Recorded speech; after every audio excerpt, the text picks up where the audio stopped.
The screaming had stopped 3 days ago. That was what frightened Sorrel most. Not the sound itself, though the howls that tore from the eastern dungeon had haunted every corridor of Kael Morthen for as long as she could remember, but the silence that replaced them.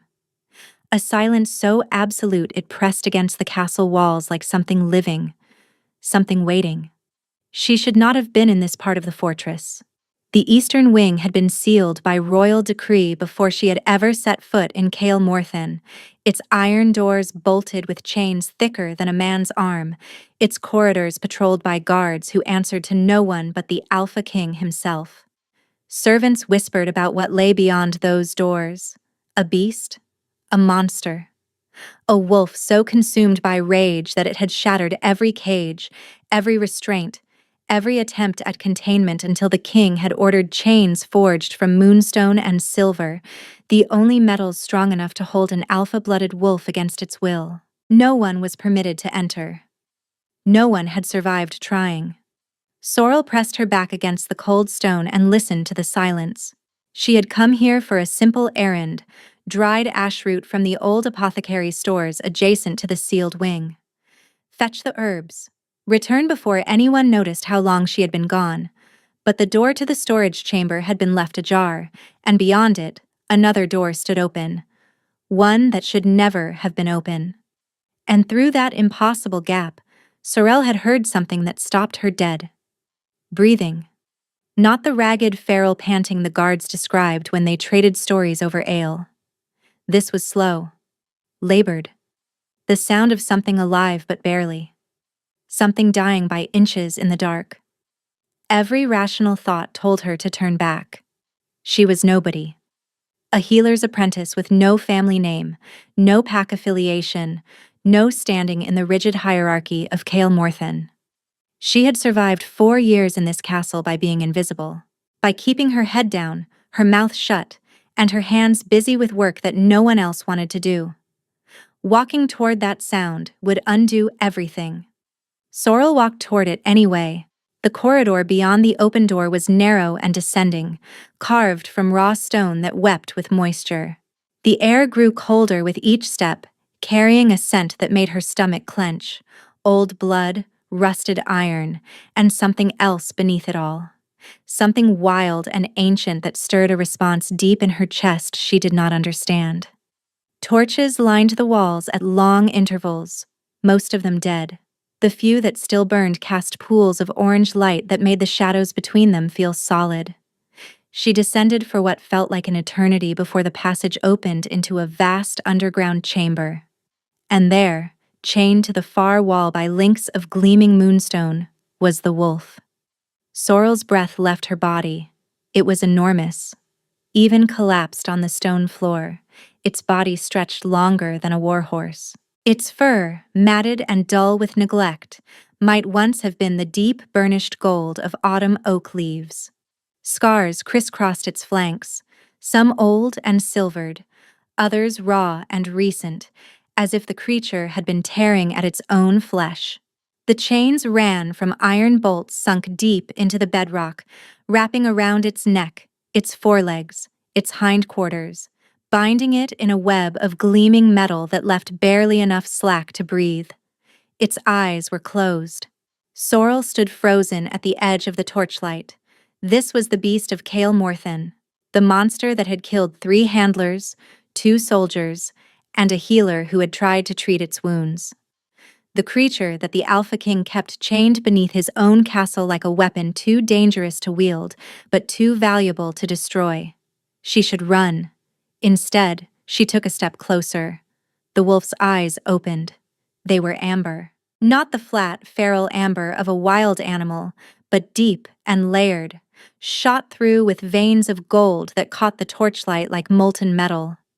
And in those eyes, beneath the pain and the exhaustion and the years of isolation, Sorrel saw something that shattered every warning she had ever been given.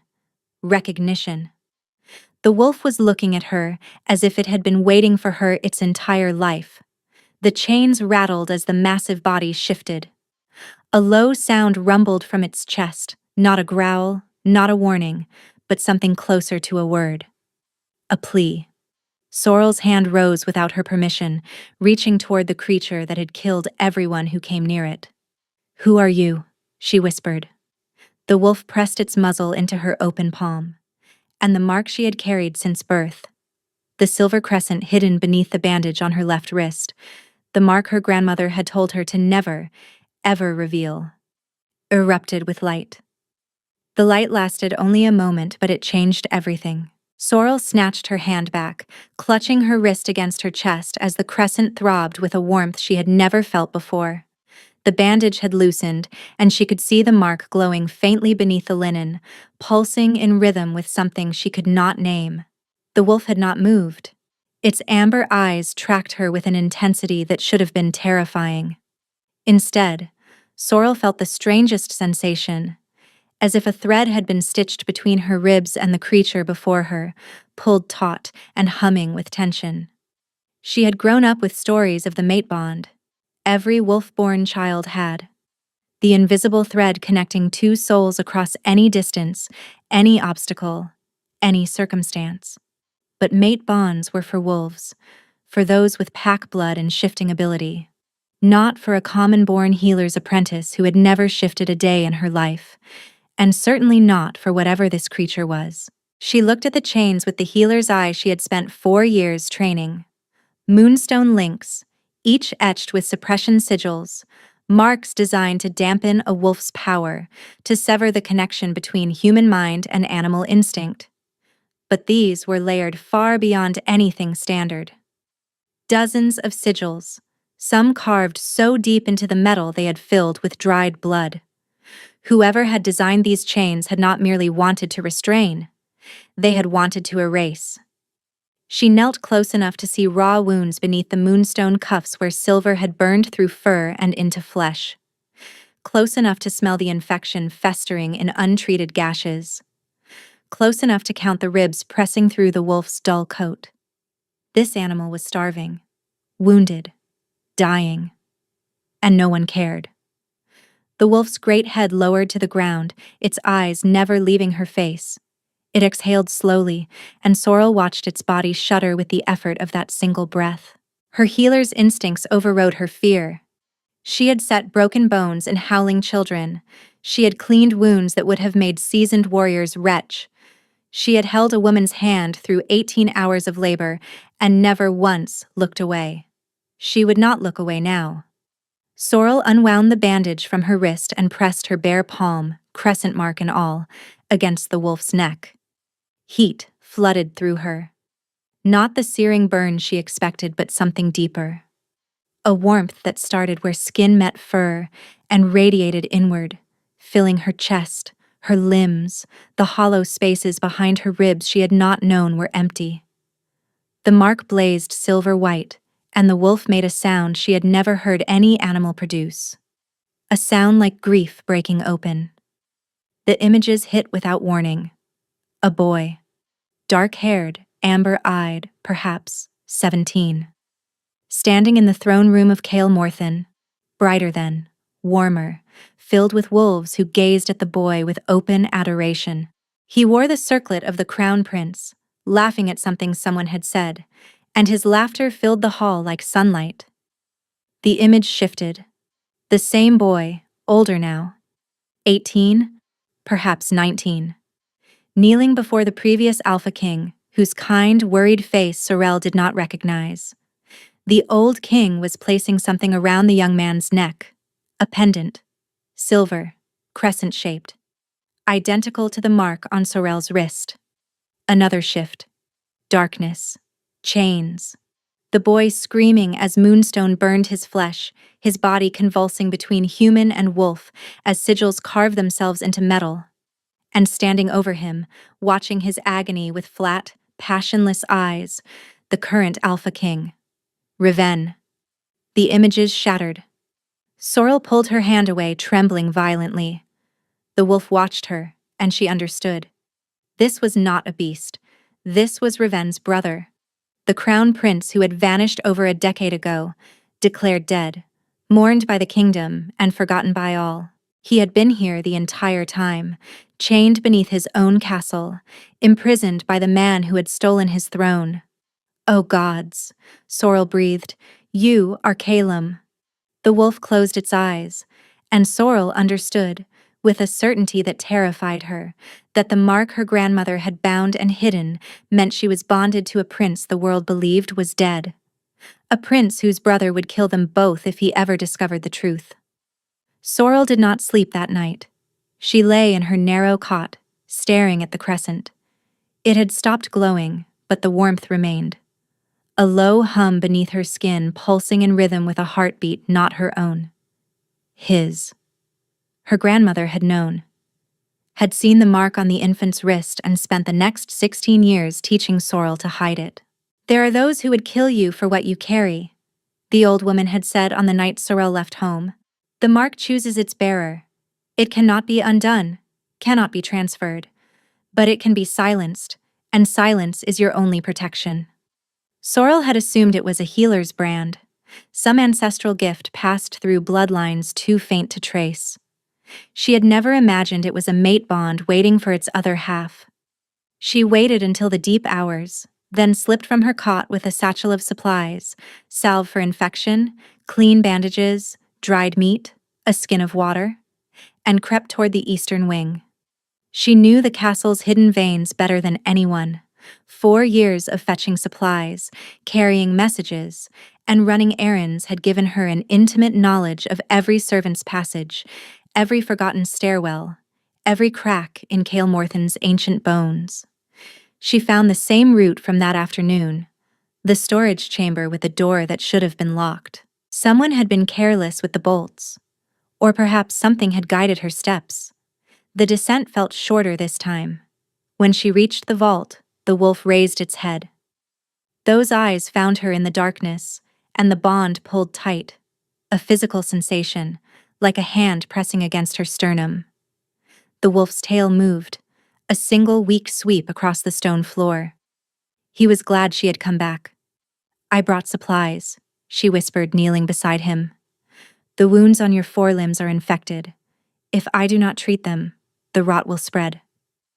The wolf lowered its great head and exposed the raw, weeping gashes beneath the moonstone cuffs. Sorrel worked in silence, cleaning wounds with solutions that must have burned terribly, though the wolf made no sound beyond a faint tremor in its breathing. She packed the deeper gashes with healing paste, wrapped what she could reach with clean linen, and pressed small pieces of dried meat between the wolf's jaws, watching his throat work to swallow food he had not been given in days. "They stopped feeding you," she said, not a question. "When the silence began, they stopped coming entirely." The guards who were supposed to maintain the prisoner had abandoned their duties. They assumed the beast was dying. They were content to let it happen. Sorrel's hands shook, not with fear but with a fury so sharp it startled her. She had spent her life being quiet, being small, being invisible. But this calculated cruelty, this slow execution disguised as neglect, ignited something in her she did not recognize. "I will come back," she promised, pressing her palm flat against his neck one final time. The bond hummed between them, and she felt his exhaustion, his gratitude, and beneath it all, a fragile, desperate thing she was afraid to name. Hope. For 3 weeks, Sorrel kept her impossible routine. Every night, she descended. She treated wounds, brought food and herbal tonics brewed in secret. She talked to him about nothing and everything, and though the wolf could not answer in words, she learned to read his responses, the position of his ears, the cadence of his breathing, the way his eyes would soften when she spoke, as if her voice was the only thing keeping him tethered to sanity. The bond deepened with each visit. What had begun as a faint thread was becoming something stronger, a cord forged not from moonstone and cruelty, but from gentleness and persistence. She could feel his emotions bleeding through at odd moments during the day, a flash of pain when guards walked overhead, a surge of alertness when she was near, a constant ache of loneliness that echoed her own. She was falling for a wolf she had never seen in human form. On the 14th night, she found new wounds, not self-inflicted. Clean surgical cuts along his ribs, as if someone had been testing the depth of his flesh with a blade. The wolf's eyes flickered toward the passage, toward the throne room above. Someone else was visiting Calum, and they were not coming to heal. On the 18th night, the wolf shifted. Sorrel woke against his side to find the warmth at her back had changed. Harder, angular, unmistakably human. She turned, and her breath stopped. A man lay curled behind her. Dark hair fell across a face carved sharp by starvation, high cheekbones, a jaw like cut granite, lips cracked and pale. The moonstone chains dug into human wrists and ankles, suppression sigils glowing faintly against bare flesh. His eyes opened. Amber, shot with gold and utterly, devastatingly human. "You stayed," he rasped. His voice was rusted from years of disuse, a sound like gravel dragged across iron. Sorrel's eyes burned. "Of course I stayed." His hand found her wrist, and his thumb pressed against the crescent. The mark blazed white. "I dreamed you," Calum whispered. "Every night. A girl with steady hands and no fear. I thought I had invented you to survive." A tear slid down Sorrel's cheek. "I am real." "I know." His voice cracked. "That is what terrifies me." His fingers tightened. "You have to stop coming here. Riven knows. He has always known about the bond. That is why he chained me." A sound from above. Footsteps on the stairs. Multiple guards. "Run," he gasped. "Sorrel, run. If he finds you here." She looked at him, chained, helpless, his eyes holding a fear that was not for himself, but for her. "I will come back for you," she swore, but she was already moving. She heard the chamber door groan open behind her, heard Riven's cold, precise voice echo off the stone. "Good evening, brother. I see your wounds are healing rather well for a beast with no keeper. Shall we discuss how that is possible?" Sorrel ran until her lungs burned, until she reached her cot and collapsed, pressing her face into the pillow to muffle the sobs. In the darkness below, Calum's agony ripped through the bond like a blade. Riven knew. He had always known. And now he knew about her. She pressed her thumb against the crescent and made her choice. She would not run. Not without him. Dawn came with the taste of iron in Sorrel's mouth. She had bitten her cheek raw through waves of phantom pain, Calum's pain. Whatever Riven had done after discovering the healed wounds had lasted for hours, a systematic cruelty that ebbed and flowed with the precision of someone who knew exactly how much a body could endure. She forced herself through the motions of her day while her mind worked. Moonstone chains could not be broken by force. The metal drew its strength from the same lunar energy that powered a wolf's shift, turning the creature's own nature into its prison. She had found fragments in the old healing texts, references to women called breakers, born with the ability to unmake magical bindings. But the passages were sparse, cryptic, incomplete. She understood the concept, but nothing of the method. Her grandmother would know. Orna had always known more than she revealed. Mistress Sorrel? Haddon, the head healer's assistant, a wiry, sharp-eyed man who had shown her grudging respect over 4 years. "The king has summoned all healers to the Great Hall, immediately." The Great Hall was built to intimidate. Vaulted ceilings of dark stone, iron chandeliers holding 100 candles each, and a throne carved from obsidian that seemed to swallow light. Riven sat upon it like a man born to the position. Silver blonde hair swept back from a sculpted face. His eyes were the same amber as his brother's, but colder, flatter. The eyes of a man who had learned to perform emotion without ever truly feeling it. 23 healers assembled. Sorrel positioned herself near the back. "The creature housed below this castle has been exhibiting unusual behavior," Riven announced. "Wounds that should have festered are healing. Someone has been providing unauthorized treatment. Each of you will submit to a reading of your recent magical expenditure." Sorrel watched Riven's court mage, a gaunt woman named Thyra, begin scanning healers one by one, pressing her palm to each forehead. 8 minutes until the audit reached the back. 6, 4. Sorrel's eyes fell on the iron brazier burning near the wall. A container of dried fireweed sat on the ledge, harmless in small quantities. An entire container in an open flame would be something else entirely. She did not let herself think. She tipped the fireweed into the brazier. Thick, acrid smoke erupted across the hall. Healers coughed and stumbled. Guards shouted. Sorrel dropped to her knees and crawled, 7 paces to the servants' door behind the eastern tapestry. She pushed through and was running before anyone registered that one healer was missing. She went down. Into the dungeon, where Calum lay in human form, his body bearing fresh marks that made her vision blur with fury. His eyes opened at her approach. Sorrel. Her name in his ruined voice. You should not be here. The king is scanning for magical signatures, she gasped, kneeling beside him. I have minutes at best. Then go. If he catches you here, he will kill me regardless. The moment Thyra reads my signature from your wounds, I am dead, whether I am beside you or hiding in the outer provinces.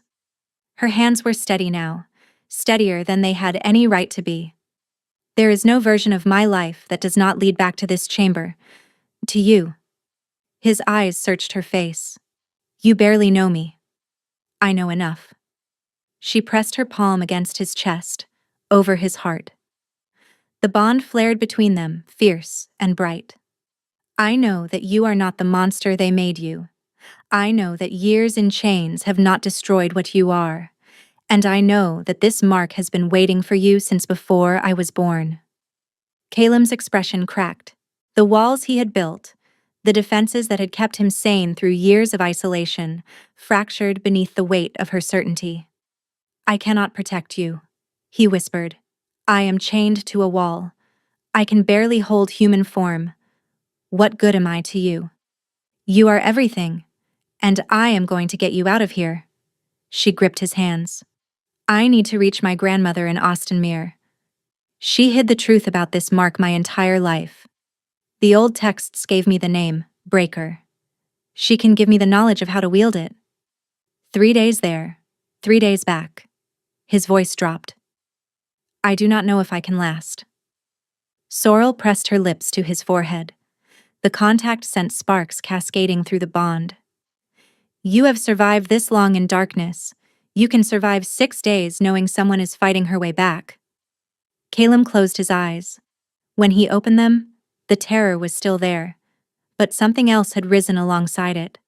A stubborn, desperate flame. 6 days, he said. I will hold. Sorrel rose, gathered her satchel, and turned toward the dark passage. Every step away from him felt like tearing stitches from a wound. The bond stretched between them, taut and aching, a thread that would not break, but would not stop hurting either. She had made it barely 20 paces when the sound of boots echoed above. Sorrel had made it barely 20 paces from Calum when footsteps thundered in the passage above. No time to flee. Only enough to squeeze through a narrow fissure in the chamber wall and press herself flat in the pocket of dead air behind it. Through the crack, she watched 3 soldiers enter, followed by Thera with hands already glowing, and behind them, moving with the unhurried grace of a predator, Riven. Read the chamber, Riven ordered. Thyra knelt, pressing palms to the stone floor. Blue light spread outward in concentric rings, creeping toward the fissure where Sorrel hid. It stopped 3 inches from the crack. Recent healing magic, Thyra confirmed. But there is something else. The signature carries bonded resonance. The healer is connected to the prisoner through a mate bond. The silence that followed was the most dangerous sound Sorrel had ever heard. Riven crouched before his brother. You have found a mate. How inconvenient. The moonstone should have severed your ability to bond entirely, but you always were stronger than expected. He stood, brushing dust from his coat with casual precision. Find the healer. Examine every woman in this castle for a crescent mark, silver, on the left wrist. It was our mother's bloodline signature. She passed certain abilities to Calum before she died. If his mate carries the corresponding mark, she is not merely a healer. She is the only person alive who can unmake his chains. Through the bond, Sorrel felt Calem's terror, a cold, drowning wave that threatened to pull her under. Riven had always known. Had known that somewhere in the world a breaker existed who could undo what he had done, and he had spent years ensuring that breaker never found her way to this chamber. But she had found it anyway. "Bring her to me alive," Riven added as he turned to leave. "I have questions that require answering before she dies." After the torchlight receded and the last echo of their footsteps faded, Sorrel squeezed back through the fissure on trembling legs. Calem was shaking, his entire body convulsing with tremors that rattled his chains against the stone. "He will find you," Calem gasped. "Every woman in the castle. He will check every one. Then I need to be gone before he finishes." She knelt before him and took his face in her hands, feeling the sharp bones beneath his skin, the stubble roughening his jaw, the dampness of tears he would never admit to shedding. "I am not leaving you. I am leaving the castle. There is a difference." She kissed his forehead one final time, felt the bond spark between them like a promise sealed in light, and climbed the passage to the world above. The servants' gate was still unguarded. Riven soldiers were searching inward, not yet imagining their quarry would flee outward. Sorrel stepped through the gate into the fading twilight, pulled her cloak tight against the evening chill, and began to walk.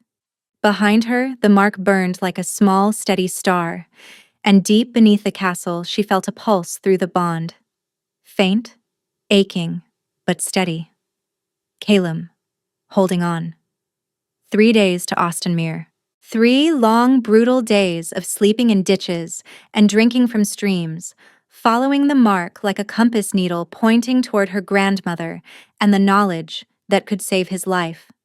The village of Austenmere clung to the edge of a forest so old the trees had names. Sorrel arrived on the 3rd evening, boots worn through, body aching from days of walking through farmers' fields and woodland paths. The mark had been her compass, pulsing with warmth when Calem was holding, stuttering when he faltered. It had not stuttered yet.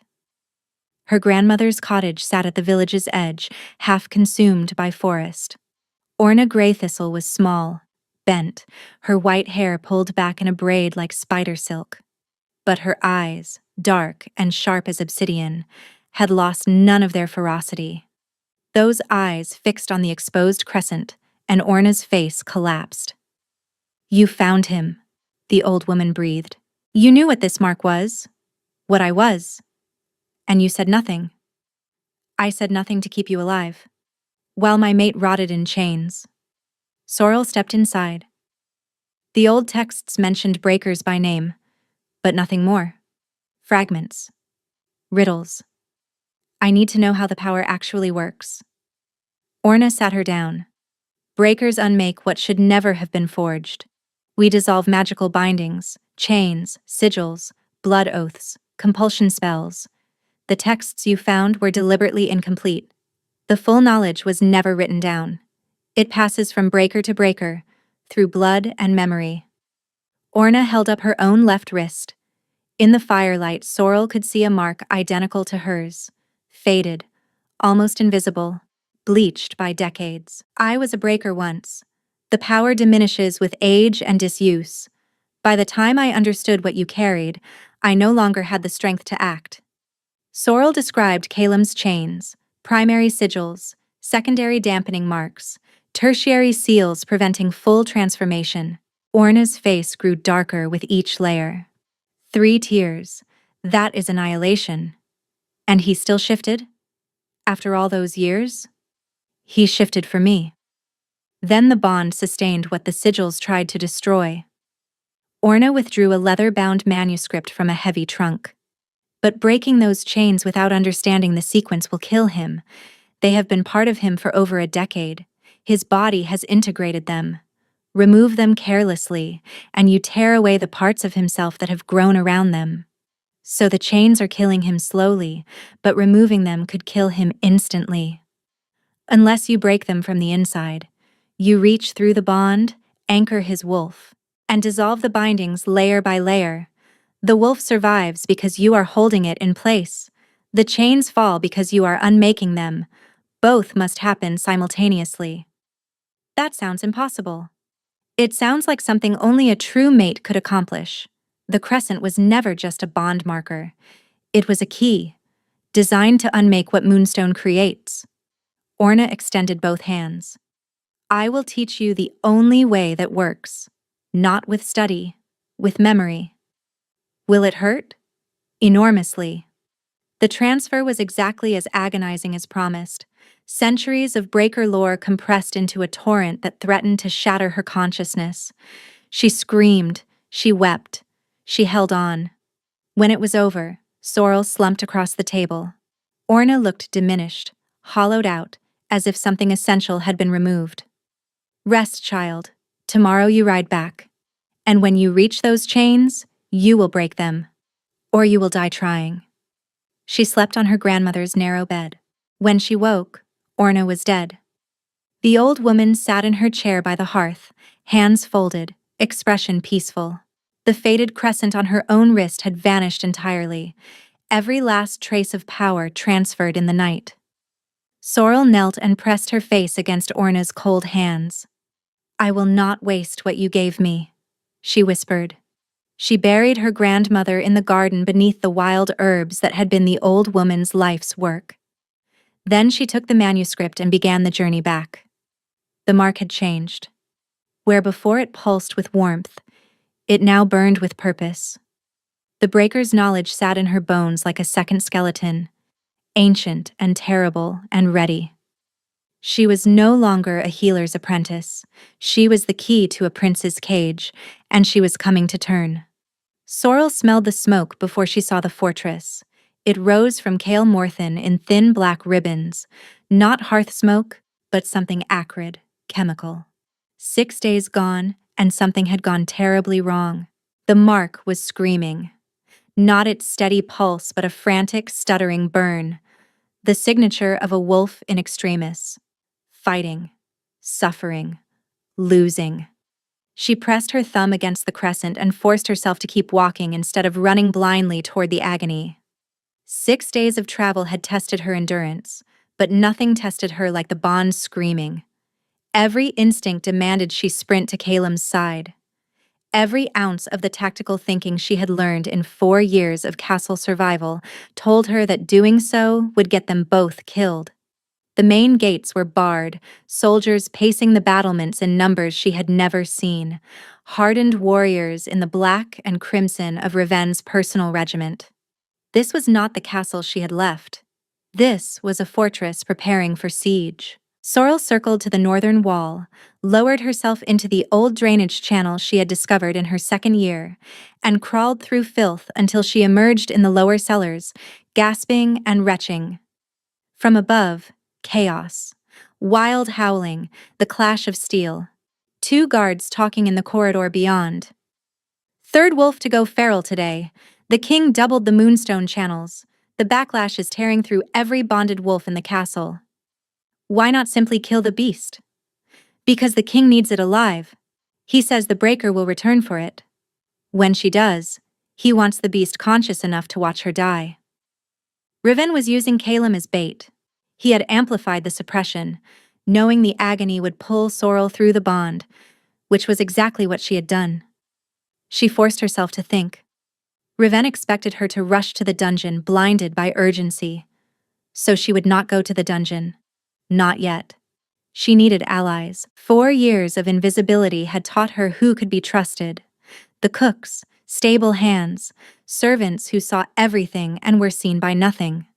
She found Haddon in the lower apothecary, grinding herbs with the methodical rhythm of a man using work to keep his hands from shaking. When Sorrel stepped from the shadows, his pestle froze mid-stroke. He stared at her for 3 heartbeats. Then he crossed the room and bolted the door. You are either the bravest woman in Kaer Morhen, or the most foolish, he said quietly.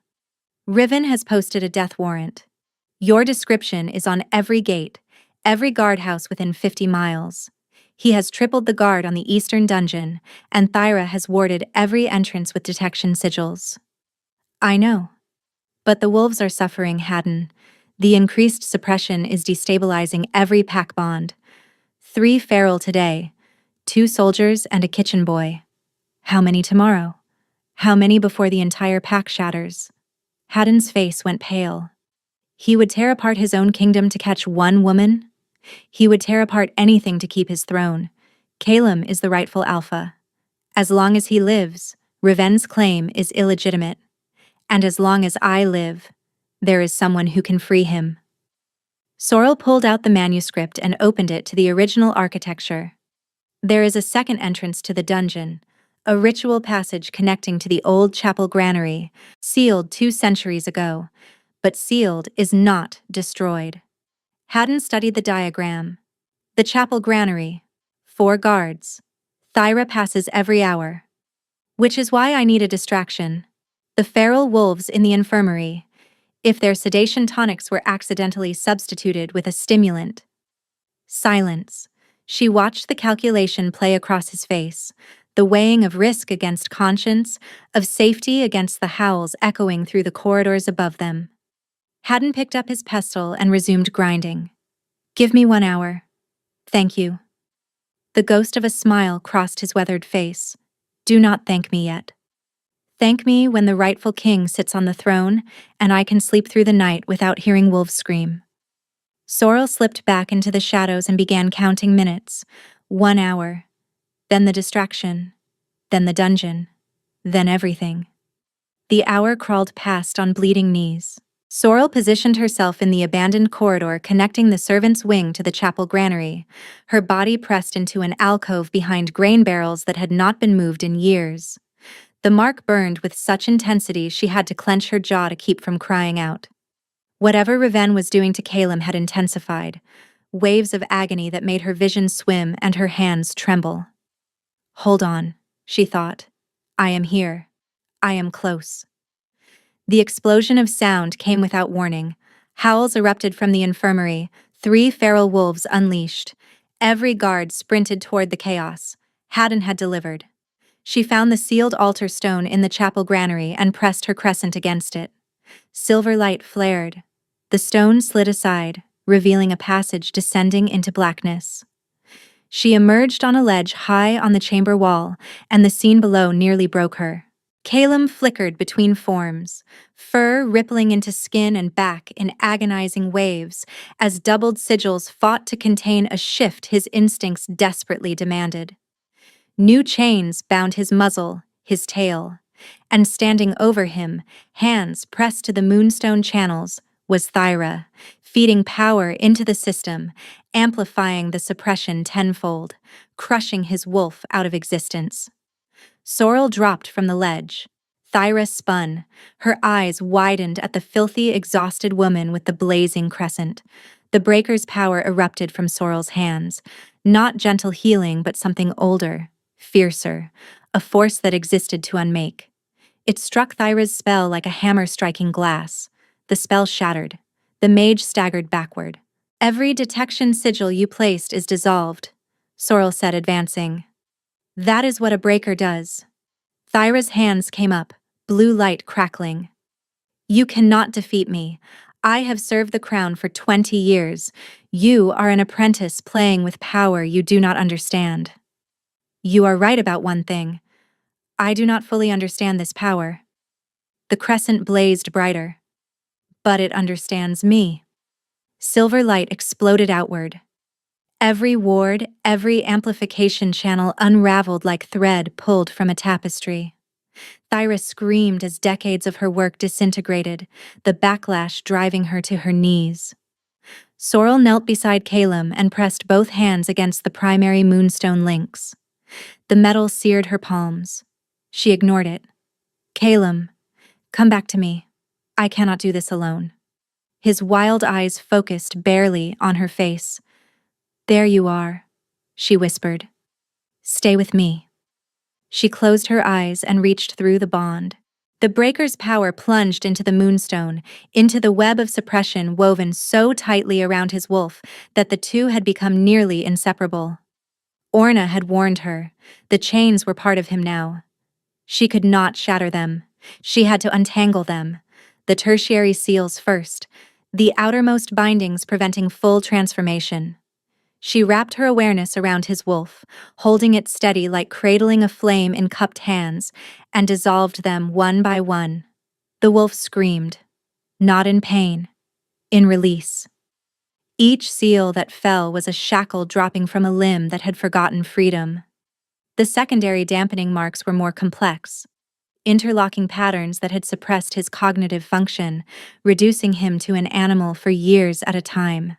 She dismantled them with precision, guided by centuries of inherited knowledge. Each mark dissolved revealed another beneath it, and another. Reven's paranoia made manifest in layer upon layer. One more layer. Hold on. The primary sigils, the deepest bindings, carved into the moonstone itself, anchored to the bedrock beneath the fortress. These were not merely chains. They were woven into his marrow, his heartbeat, his breath. Removing them without killing him would require holding every thread of his being in place while dismantling the cage around it. She could feel the cost already. Her palms were blistered where the moonstone burned. Blood ran from her nose. The breaker's power was consuming her as surely as the sigils had consumed him, the difference being that she had chosen this fire. "I need you to breathe with me," she whispered. "Match my breath. In, out. Stay with me." She felt his breathing steady against hers, 2 heartbeats finding the same rhythm through the bond. Then she reached into the deepest layer and pulled. Sorrel broke them anyway. The vibration passed through every stone in the fortress. A tremor felt in the kitchens, the barracks, the watchtowers. The moonstone links cracked, crumbled, and fell from his body in pieces that shattered like broken glass. The sound of them striking the stone floor was the most beautiful thing Sorrel had ever heard. For the first time in over a decade, Calum was unchained. The shift completed. Not the tortured flickering, but a full, glorious transformation. Golden fur rippled into bronzed skin. He knelt on the stone floor, scarred and shaking, gasping as if he had been held underwater and had finally broken the surface. He looked at his hands, flexed fingers that moved without the drag of chains. Then he looked at Sorrel.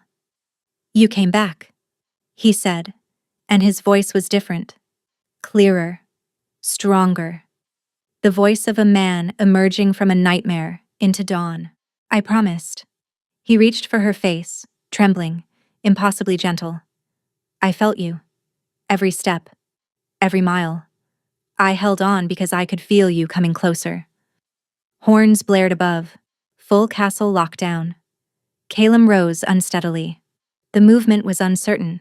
Years of confinement had wasted muscles that had once been powerful. But there was a coiled energy in him that made the air crackle. "I am not leaving. Calum. Reven stole my life. He let me rot in the dark while he sat on a throne that was never his. His eyes blazed gold. I will not flee from my own kingdom. You can barely stand. Then I will fight on my knees." He met her eyes. "And I have my mate beside me. That is enough." Sorrel took his hand. The bond flared silver gold between them, 2 halves of a circuit completed. Together then. Together. They emerged into the granary as soldiers burst through the courtyard doors. 12 warriors in black and crimson, swords drawn, kill on sight. Calum stepped in front of Sorrel. "Stay behind me," he growled, and his voice carried harmonics that vibrated in her chest, the resonance of an alpha issuing a command to his pack. Every wolf in the room felt it. The soldiers hesitated. Not mercy, but instinct. The weight of that voice. The authority that years of chains had failed to erase. One lunged. Calum caught the blade between his bare hands. The steel shattered. "I am Calum, firstborn son of Alpha King Aldrin, true heir to the throne of Kael Morthen. The brother you serve stole my crown and buried me alive." 5 soldiers dropped to their knees, wolves overriding training. 7 remained standing. Calum shifted. The transformation instantaneous, golden fur gleaming like burnished bronze, scars remaining as silver lines mapping his suffering. The wolf moved with devastating precision, each soldier disarmed, pinned, or thrown, not killed. Within minutes, all 12 lay subdued.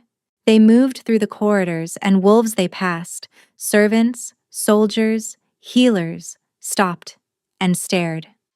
Pack instinct, older and deeper than memory, recognized the alpha that should have been. By the time they reached the great hall, 20 wolves followed in their wake. Haddon was among them. Riven waited inside. The Alpha King stood before his obsidian throne, flanked by 30 armed soldiers, and Thyra, who had dragged herself from the dungeon and now stood pale and shaking at her master's side. Riven's face was composed. No fear, no fury, just the cold calculation of a man who had prepared for this moment. "Brother," Riven said, "you look well for a dead man." Calum stepped into the candlelight. It caught his scars, and a murmur rippled through the assembled wolves, soldiers and servants alike, as they registered the evidence of years of systematic torture. "I challenge you," Calum said, "for the throne of Kael Morthen, for the pack you have corrupted, for every wolf you have harmed with your stolen crown." Riven smiled. It was the most terrifying expression Sorrel had ever seen. "I accept," the king said. "But I wonder, brother, in your eagerness to play the hero, did you consider what happens to your precious mate while we fight?" He snapped his fingers. Hands seized Sorrel from behind. She twisted, catching a glimpse of soldiers who had circled through the side corridors while attention was fixed on the brothers. A blade pressed against her throat. "The rules of challenge state that no interference is permitted." Riven continued smoothly. "Your mate will be held as insurance. If you win, she goes free. If you lose..." He shrugged. "Breakers are dangerous creatures. It would be irresponsible to let one roam free." Calum's eyes burned with golden fire. The wolf was surging beneath his skin, demanding blood, but the blade at Sorrel's throat held him frozen. "Do not," Sorrel said, and her voice was steady despite the steel kissing her neck. "Do not let him use me against you. Fight. Win. I can survive a blade. You cannot survive a severed throat. And you cannot survive another decade in chains. Neither can the wolves of this kingdom." She held his gaze through the bond, pouring every ounce of certainty she possessed into the connection. "Trust the bond, Calum. Fight." A moment of silence stretched between them, a conversation conducted entirely through the invisible thread that had connected them since before either was born. Then Calum turned to face his brother. "Begin," he said. Riven shifted first. Silver white, lean and lethal, built for speed rather than raw power. He launched himself at Calum with a snarl that shook dust from the rafters. Calum met him mid-leap. The collision of two alpha wolves sent a shockwave through the great hall. Candles guttered. Stone cracked beneath their combined weight. The assembled wolves pressed against the walls as the brothers tore into each other with a fury that transcended strategy and descended into something primal. Sorrel struggled against the soldiers holding her, her eyes fixed on the battle. The blade at her throat bit skin, drawing a thin line of blood, but she barely felt it. The bond was flooded with Calum's emotions, rage, determination, and beneath it all, a grief so vast it threatened to swallow everything else. He was not just fighting his brother, he was fighting years of betrayal. Riven was faster, darting and weaving, scoring cuts along Calum's flanks with surgical precision. He fought like the king he pretended to be, calculated, efficient, exploiting every weakness in his brother's starved and scarred body. But Calum fought like a wolf forged in darkness with nothing to do but survive. Every blow absorbed and answered with interest, every feint read, every dodge countered. Relentless, grinding pressure that gave no ground and asked no quarter. Blood spattered the ancient stones. Both wolves bled from dozens of wounds. But Sorrel could see the difference that the crowd was beginning to notice too. Riven was tiring. His muscles were those of a wolf who hunted for sport, not survival. His endurance was that of a king who had never been truly tested. Calum had been tested every single day. The golden wolf caught Riven's shoulder in his jaws and bore him to the ground. The silver wolf thrashed, claws raking Calem's chest, teeth snapping at his throat. But Calem held, jaw locked, weight pinning his brother to the stone. For a moment, Sorrel dared to hope. Then Thera stepped forward. The court mage's hands blazed blue. Not a combat spell, but a suppression surge targeted directly at Calem's wolf. The same technique she had been using in the dungeon, now weaponized in the open hall. It hit Calem like a physical blow. His wolf form flickered, the familiar, agonizing stutter between human and animal. His grip on Riven loosened, the silver wolf scrambled free, and Calem collapsed, convulsing as the magic tried to force him back into the cage Sorrel had just destroyed. "Did you truly believe it would be that simple?"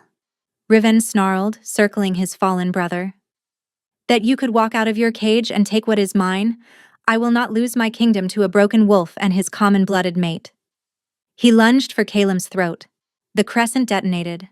Silver light erupted from Sorrel, raw, unfiltered, responding not to intention, but to the bone-deep imperative that her mate was dying, and nothing else mattered. The soldiers holding her were thrown backward. The blade clattered away. Thyra's spell collapsed like a tower struck by lightning. Sorrel crossed the hall in a blaze of silver light, feet barely touching the ground, the power of every breaker who had come before her surging through her veins. She dropped to her knees beside Calem and pressed her hands to his chest. "Come back," she commanded, and her voice carried a harmonic resonance that was not alpha, but something older, deeper. The voice of a breaker speaking to the wolf she was bonded to. "I did not break your chains to watch you die on this floor. I did not lose my grandmother, crawl through filth, and defy a king to let suppression magic take you again." She pushed power through the bond, not to unmake, but to restore. To burn away the remnants of Thyra's assault and anchor his wolf in its rightful place. His eyes opened, amber, clear, fully present. "There you are," she whispered. The same words she had spoken in the dungeon, the words that had become their covenant. Calem shifted in golden light, rising to meet his brother with force that cracked the flagstones. This time, Sorrel's power flowed through the bond, a continuous current reinforcing every cell, every instinct. She was not fighting beside him. She was fighting through him. The golden wolf and the silver collided for the final time, jaws locked, claws tore, bodies twisted in a savage dance the assembled wolves would remember for the rest of their lives. Then Calem found his brother's throat. He did not bite down. The golden wolf stood over the silver, jaws clamped around the vulnerable flesh, amber eyes burning with the light of an alpha forged in darkness and emerged unbroken. "Yield." The silver wolf's body went limp. A howl rose. Recognition, alignment, a pack feeling its rightful alpha for the first time and responding with an instinct that could not be faked or commanded. Calem shifted and addressed the hall. "My brother stole from me. He stole from all of you. He chained your rightful alpha beneath this castle and let you believe he was dead. He corrupted the bonds that hold this pack together." His eyes found Sorrel. "And he would have killed the woman who freed me, a woman whose only crime was hearing a dying wolf breathe and choosing to help. She walked into a dungeon that had killed every person who entered it. She touched a wolf that had not been touched with kindness in years. She broke chains that were supposed to be unbreakable." He extended his hand. Sorrel crossed the hall on legs that barely held her, the silver light fading to a warm glow. She took his hand, and the bond sang. Not urgency, but something that sounded like permanence. "This is Sorrel. She is my mate, my breaker. And if you will have me as your king, she will be your queen." The howl that answered shook Kael Morthen to its foundations. The weeks that followed were a storm that never truly settled. Riven was confined to the eastern dungeon, unchained, without cruelty, but unable to go free. Thyra, stripped of her powers, revealed the worst of it. Riven had not merely stolen the throne. He had built a kingdom-wide suppression network using Calem's imprisonment as its anchor, subtly dampening the independent will of every bonded wolf in the territory for over a decade. When Sorrel broke those chains, she had severed the central node. Wolves across the kingdom were waking from a fog they had never known existed. The fury was immense. Caleb navigated it with a patience that startled those who expected rage, meeting with pack leaders, hearing grievances, dispensing justice with a fairness that had no trace of vengeance in it. He walked the corridors every night, learning the names of those his brother had treated as invisible, asking the cooks and servants and stable hands what they needed before he asked the nobles. "He rules the way he heals," Haddon observed one morning, watching the new king settle a dispute between two pack elders with quiet questions rather than commands. Carefully, patiently, as if every person matters. "Every person does," Sorrel replied. "The chains did not create his compassion, they tested it. And he passed." "Revenge is a chain of its own," Caleb told her one evening, sitting in the small chamber adjacent to the healer's wing. The room he had refused to trade for the master suite. "I have worn enough chains for one lifetime." One night he found her watching him from the doorway. In the week since his liberation, his body had transformed. Regular meals, and her healing restoring the powerful frame starvation had stripped. He looked like the prince from the vision she had seen through the bond, but with something the young prince had lacked: depth. The kind only suffering and survival could carve. He crossed the room to her. "What?" "Thinking about the first time I saw you. You could barely breathe. And you walked toward me anyway." He pressed his forehead against hers. His lips brushed hers. The lightest touch. They had not kissed before this moment. There had been no time, no safety, no space between crises. Sorrel closed the distance. The kiss was slow, deliberate. Two people learning what it meant to exist without burning. "The bond is not complete," Caleb said softly. "It requires a mutual claiming, a mark given and received." He stepped back, giving her space. "You do not have to. A forced bond is no different from a chain." "Obligation?" Sorrel stared at him. "Caleb, I crawled through sewage for you. I broke chains that had held for over a decade. I watched my grandmother die, giving me the power to free you. I stood in a throne room with a blade at my throat and told you to fight, because your life mattered more to me than my own." She stepped forward, closing the distance he had created. "I did not do any of that out of obligation. I did it because from the moment I touched you in that dungeon, something in me recognized something in you. Not the bond, not the mark. You." She placed her hand over his heart. "I fell in love with a wolf who could not speak. I fell in love with the way your ears moved when I talked, the way your breathing changed when I was near, the way you pressed your muzzle into my palm as if my touch was the only good thing left in the world." Her voice cracked, but she held his gaze. "I loved you before I knew you were a prince. I loved you before I knew you were human. And I will love you long after every scar on your body has faded, because what I feel for you has nothing to do with crowns or bonds or ancient marks." Tears tracked silently down his face. "No one has ever—" His voice broke. He tried again. "In all those years, no one ever—" He could not finish. But she felt the words through the bond. "I know," she whispered. "You do not have to say it. I can feel it." She pressed her lips to the junction of his neck and shoulder. "May I?" Caleb tilted his head, baring his throat in absolute trust. "Please," he whispered. Sorrel bit down, the bond completed like a circuit closing. Silver gold light poured from the point where her teeth met his flesh, spreading outward in a wave that rippled through the walls of Kael Morthen and beyond, through courtyards and gates and forests and villages. Every wolf in the kingdom felt it. A bond so profound it resonated through the pack structure like a tuning fork. The instability that had plagued the territory, the tremors of a pack without a stable alpha bond, smoothed and steadied. Wolves who had been restless settled. Wolves who had been anxious calmed. The kingdom exhaled. Through the bond, she saw herself through his eyes. Not the invisible apprentice she had always believed herself to be, but a woman of staggering courage and quiet ferocity. The girl who had walked toward a dying wolf when every sane person would have run. And he saw himself through hers. Not the beast, not the victim, but a man who had endured the unendurable with his capacity for gentleness intact. "My queen," he breathed. "My king," she answered.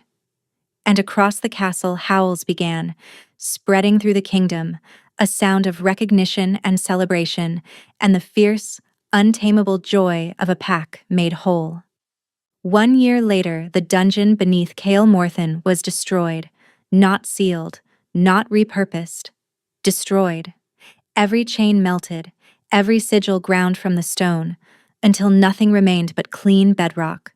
"Oh, no wolf will ever be chained beneath this castle again," Sorrel told the council. "If Kael Morthen cannot hold its wolves through loyalty and justice, it does not deserve to hold them at all." The council objected. There were traditions, precedents, and practical necessities. Caleb listened in silence. Then he looked at his mate and said 4 words. "The queen has spoken." The dungeon was gone by nightfall. Raven's trial was held on the first day of autumn. He did not deny his crimes. When asked for a defense, he spoke 1 sentence. "I did what was necessary." Caleb stared at him for a long time.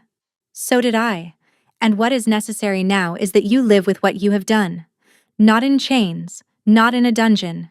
In exile, in a place where the wolves you harmed will never have to see your face again.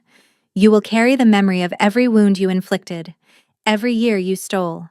That is your punishment, not death. Memory." Raven was escorted to the frozen northern wastes, stripped of his name and title. He did not look back. And on a mild spring morning, 1 year to the day after a healer's apprentice walked into a dungeon and touched a wolf that should have killed her, Sorrel gave birth to a daughter. The labor was fierce and long, 16 hours of work that tested every ounce of the strength she had built through a year of breaking chains and building a kingdom. Caleb stayed beside her through every moment, holding her hand with a grip that threatened to crack her knuckles, his face gray with a terror that had nothing to do with battle. "Breathe," Sorrel told him between contractions.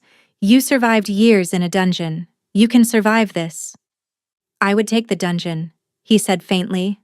The child came into the world howling, not crying but howling, a sound so unmistakably wolf that the midwife nearly dropped her. Dark hair like her father, steady hands like her mother, and on her tiny left wrist, barely visible against newborn skin, a silver crescent glowing with faint warm light. Caleb held his daughter with tears streaming down his face, hands that could crush steel trembling with impossible tenderness. He stared at the small, perfect creature in his arms as if he could not reconcile her existence with everything he had known. "She has your mark," he whispered. Sorrel smiled through her own tears. "She has your stubbornness." She refused to arrive until she was ready. Wolves across the territory felt the birth through the pack bond, a ripple of new life spreading outward like a stone dropped in still water. Howls of celebration rose from every quarter. Sorrel watched the man she loved cradle their daughter against his scarred chest in the simple room adjacent to the healer's wing. The room Caleb had refused to trade for the royal suite. "I keep thinking about that first night," she said softly. "The door that should have been locked. You think it was more than chance?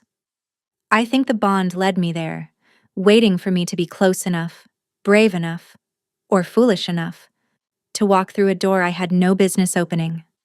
"Foolish enough," Caleb agreed, and the smile that crossed his face was the most beautiful thing Sorrel had ever seen. Not because it was perfect, because it was real, earned through years of darkness and 1 year of learning to live in the light. "I dreamed you," he said, echoing the first words he had ever spoken to her. "Every night. And now I wake to you every morning, and every morning I am astonished that reality exceeded the dream." Sorrel traced the claiming mark on his throat, the silver bite that matched the golden one on her wrist, the two marks that proclaimed their bond to every wolf who saw them. "No more chains," she whispered. "No more chains," he agreed. "Not for us, not for anyone, not ever again." He kissed her, a kiss that tasted of tears and laughter and the quiet, unshakable certainty of two people who had found each other against every conceivable odd. Their daughter stirred between them, tiny fingers wrapping around her father's thumb with a grip that belied her size. And outside the window, where the forest met the castle walls and the first green shoots of spring pushed through the last traces of winter, a single wolf howled. It was not a howl of grief, not rage, not the broken, anguished sound that had haunted the corridors of Kael Morthen for years. It was a howl of home. And across the kingdom, every wolf lifted its head and answered. Thank you so much for listening. I hope you enjoyed this story.